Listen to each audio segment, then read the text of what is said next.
அரசு வழக்கறிஞர்கள் நியமனத்தில் கையூட்டு பெறப்படுவதாக தாவேக ஆட்சி மீது குற்றம் சாட்டியுள்ள முன்னாள் அமைச்சர் ஆர் பி உதயகுமார், விஜய் தனது குதிரை பேரத்தை தொடர்ந்து நடத்தினால் சட்டம் வேடிக்கை பார்த்துக் கொண்டிருக்குமா என வினா எழுப்பியுள்ளார்.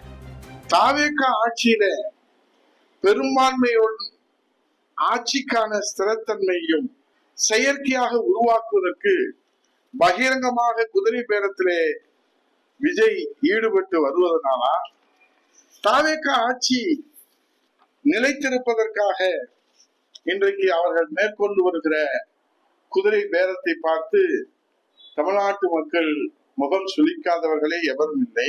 விஜய் தலைமையிலான தாவேக ஆட்சி இந்த ஜனநாயக விரோத நடவடிக்கை தொடருமானால், குதிரை பேரத்தை நடத்துமானால் இந்திய அரசியல் அமைப்பு சட்டம் வேடிக்கை பார்த்து கொண்டிருக்காது.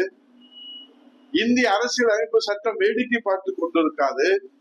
அதுல சட்டப்பிரிவு 356 356 அதனுடைய வலிமை என்ன, அதனுடைய விளைவு என்ன, 356 நடவடிக்கை என்ன என்பதையும் மாண்புமிகு முதல்வர் விஜய் அவர்கள் அறிந்திருப்பார்கள். ஆனால் இந்த குதிரை பேரத்தை எண்டு காடு போட்டு நிறுத்த முன் வருவாரா?